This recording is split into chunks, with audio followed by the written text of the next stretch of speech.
So, you gonna tell us about your garden? Yes, I wanted to also, Bruce and we both wanted to show all of those who gave us generous wedding gifts what they have accomplished, and to thank you all for your generous contribution to our garden. Well, let's have a look at the garden. I want you, Okay. I'm gonna do a quick pan here of the whole garden. Wow. So, the main thing that we did, and that we did this last spring, was we took out all the sod and built these raised beds, which are sealed underneath with fabric, because last spring we were, I guess, invaded by a pocket gopher who went through and totally decimated most of our other things and probably killed that tree. So we decided I decided I wasn't going to let it happen this year. So we built these raised beds and put gravel in here. So the main big 6 beds were built in the spring. And everything else has been done since the fall. Because I knew I could get more. After watching how it grew, I knew I could get more out of this area. So I'll start with this bed. This is an experiment. To try to capture some of the heat and also to prevent some of the wind that can happen in Calgary, because Calgary is notorious for wind. I built these little mini raised beds. They're tiered.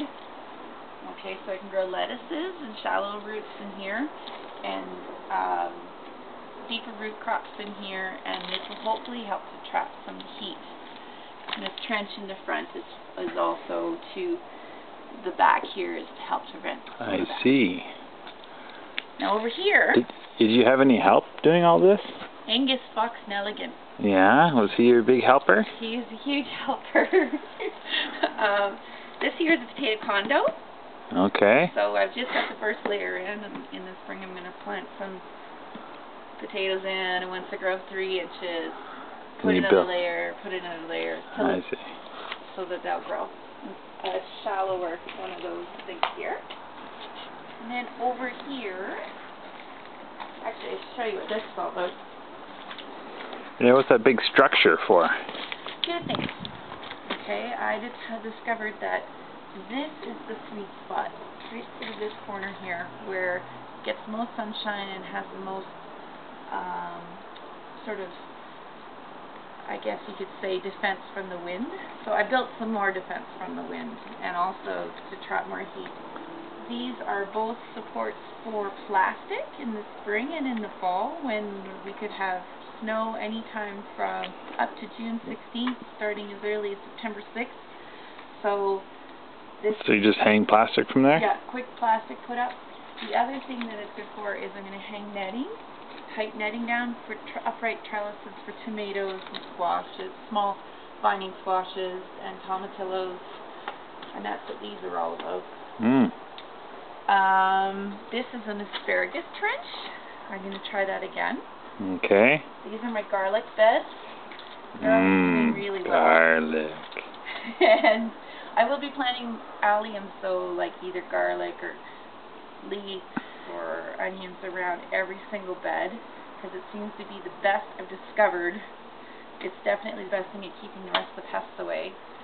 Also, lots of bark mulch on everything, because here in Calgary it's either raining or it's dry, and the mulch will help to keep the soil from drying out and turning into a brick. It's been pounded by the rain. And I've also discovered it's a really good slug deterrent. The other mulches don't work as well for keeping slugs away. I see. Yes. Now this was an experiment. Is that a birdhouse? Well, in theory it's fabulous, but in reality it has some issues. Yeah. So I've discovered lots of learning experience. This was great because I could put all of these I could fit all of these strawberries into this one little vertical area. What I forgot to take into account was how the hell I was going to water the strawberries down here. So next time I've learned, I'm going to have to dismantle this, and I've got a whole watering system thing that's going to go here anyways for watering these beds, but what I'm going to do over here, this is the bean hole. So I'll either put strawberries or beans in here next.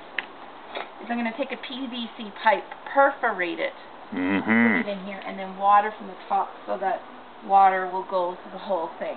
That's smart.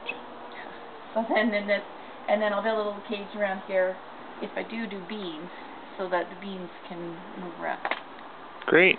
What's this thing in the middle here? This is for the winter. It's a storage facility for all of our ears. Did you build the box by yourself?